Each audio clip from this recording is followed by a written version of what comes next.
maze iminsi umutwe umbabaza kuva nava mu ntara nkavuga se mana igihe cyanjye cyo gutakira geze. Ese dufite umuvandimwe wacu umwe wihuye twakoranye indirimbo Emi mushiki we yarwaye yishwe n'ikibyimba cyo mu mutwe yararwaye stroke. Nangiraho umutwe wandya cyane nkavuga ngo mana se igihe cyo gutakira geze. Bose uburi wenda tuvuge ntago wenda byabaye nk'ubu ngubu aka kanya uhagaze uti ubu nta muntu mufitanye amakimbirane uburyo uramutse nawe mfitanye n'amakimbirane ariyo ngiyo cano yarambwira ati Vava aho nakubabaje haba uzambabarire nanjye ndamubwira nti uzambabarire ntabwo ibyo byatuma tutavugana ntibyatuma ntabona ikiraka ngo murangire ntibyatuma natandangira ikiraka ntibyatuma atansuhuza ariko iyo ufitanye n'umuntu nimba uzi ko ngiye gutaha buri muntu wese dufitanye ikibazo mpengikemure nari maze iminsi abantu baranyaprodinga indirimbo cano yanjye barayambuye monetize maze iminsi umutwe umbabaza kuva nava mu ntara nkavuga se mana igihe cyanjye cyo gutakira geze. Ese dufite umuvandimwe wacu umwe wihuye twakoranye indirimbo Emi mushiki we yarwaye yishwe n'ikibyimba cyo mu mutwe yararwaye stroke. Nangiraho umutwe wandya cyane nkavuga ngo mana se igihe cyo gutakira geze. Ni mana nimba uzi ko ngiye gutaha buri muntu wese dufitanye ikibazo mpengikemure nari maze iminsi abantu baranyaprodinga indirimbo cano yanjye barayambuye monetize ubwo rero nari mfite uwo mujinya w'iyo ndirimbo yanjye baprodinze ariko nkabwira Imana ni Mana uzamfashe nzatahe nta muntu n'umwe mfitanye nawe ikibazo cyangwa naririye ideni. Wageze aho wumva neza ugiye gupfa? Hari igihe umutwe njya kuko ndwara igifu gikandira mu bitugu kikandya kikanyokera nkumva yuko ngiye gupfa ko nanyuze mu cyuma mbasaba ko bambaga baranga. Noneho ndibuka dogiteri ambwira ati Vava ati rero ndabona igifu ari cyo kizakwica. Ubwo rero cyandiye cyane bitanekereza rya jambo dogiteri yambwiye nkavuga ngo mana ngiye gupfa umfashe nzapfe ntawe ndi mu ideni umfashe nzapfe ntawe mfitanye nawe iki bivuze ngo ubu ufite iminsi ibaze. Ubwo rero urumva ni byinshi twashimira Uwiteka ntawe umenya igihe azapfira ariko byanze bikunze iyo urwaye ukagera habi uravuga ngo mana mfasha Mana uwo nagiriye naba mbabarire. Ni byinshi rero byo gushimira Uwiteka kuba aka kanya ndi muzima. Hari uwo byanze hari uwacitse ukuguru hari uwacitse ukuboko nyine ni byinshi biranarenze bitatu washimira Imana. Yego waruvuze uti icyambere nuko yandokoye umutwe ejo nari mfite hari ingero nyinshi z'abantu barwaye ibibyimba birangiye banapfuye. Nyine urabona nk'iyo urwaye nk'uwo mutwe ufite nk'abavandimwe bagiye bapfa gutyo nawe ugira ubwoba. Ubwo rero mu gusenga rero ububwira Imana ati Mana mfasha kandi Imana uzamfashe mu gupfa kwanjye ntihazagire uwo nzapfanira idene. Mbese buri wese afite uko asenga mu mibereho ye. Iyo ugeze mu kaga iyo urwaye kwa kundi uburemba utaka ufite kubwira Imana yawe.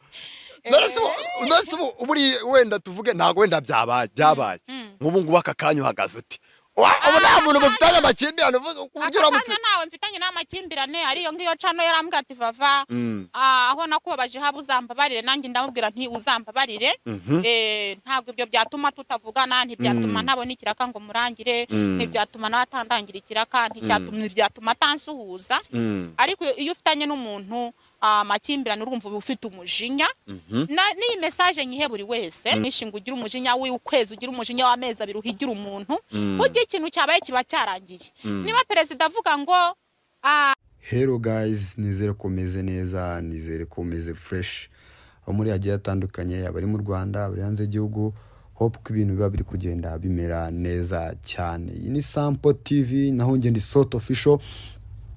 Nkuko mwabibonye ibintu byagiye bitrendinga ku mbuga nkoranyambaga ahantu henshi atandukanye. Amakuru yagiye avugwa yuko dore imbogo yitabye Imana. Ibintu byagiye bihwihwisa cyane ku mbuga nkoranyambaga biravugwa cyane bati Vava mwakunze muri benshi dore imbogo mwakunze cyane yamenyekanye ku ndirimbo ye yise dore imbogo dore impara dore imvugu dore imvubu nako byari bincitse bati yitabye Imana. Koko Vava yitabye Imana nkuko mwabyumvisha. Gusa nge ikintu kinzanye hano ndagira ngo tujye tubasha guha agaciro umuntu duhe respect umuntu akiriho tujye tubasha kumenya agaciro umuntu yari afite cyangwa se muri societe ibintu yari atumariye. Mu by'ukuri Vava mbere yuko yitaba Imana yabanje kumenyesha abantu yuko atameze neza, yabanje kumenyesha abantu yuko ubuzima butari kugenda neza. Ndabyibuka mu kiganiro nagiranye nawe, Vava yambwiye yuko atameze neza, ambwira yuko anytime ashobora gupfa, ambwira yuko ibintu bitari kugenda neza, ambwira yuko arwara umutwe ukamurembya cyane, ukamufatanya n'igifu mu nda naho bikamurya, ibintu bikamurembya kabisa, akageraho yumva yuko yihebye yenda gupfa. Vava naramubajije ni ese Vava, ubu ntabwo waba warihebye ngo wumve yuko ushobora kuba koko nawe waba ugiye gupfa koko? Arambwira ati gupfa si ikibazo, ahubwo wapfa usize iki musozi? Upfuye wapfa usize inkuru mbi cyangwa se wapfa usize inkuru nziza? Vava arambwira ati ngewe muri no minsi yanjye nagerageje kubana neza n'abantu abo twari dufitanye ibibazo, ndabicoca birarangira. Ambwira abantu bamwibiye cano, ambwira abantu bari bagerageje ngo kumwibira cano bakamwaprodinga, bakamurega niba ari copyright, ariko yarabababariye avuga ati nyakubahwa His Excellency yatwigishije kubabarira. Yampaye urugero, arambwira ati niba umukuru w'igihugu yaratubwiye ngo tubabarire abantu bakoze amarorerwa 94 bakababarira ibintu bigasubira ku murongo, ni gute wowe utababarira? Bino bintu aya maso kera ndi mutoye. Uravuze uti ngikora n'akazi ko mu rugo twaramfashaga kugeza kuri uyu munota aho uhagaze ahangaha nka Vava, ibintu bitanu ushima Imana uvuga uti yanyijije bino bintu ni ibihe?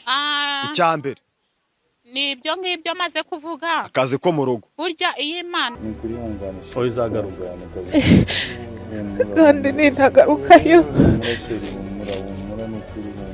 muzamerekeze mwese, ndaribwa cyane.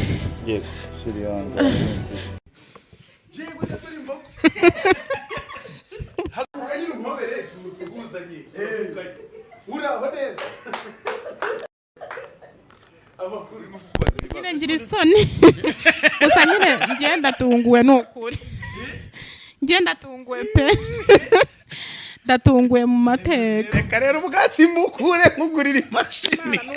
ntabwo wataye umutwe ngo ufite n'ikibazo ngo mu mitekerereze, abo bantu uragira ngo ubasubize? ahubwo nibo bataye umutwe. ndakwanga nushake na unyange, ndakwanga nushake na unyange, ahehe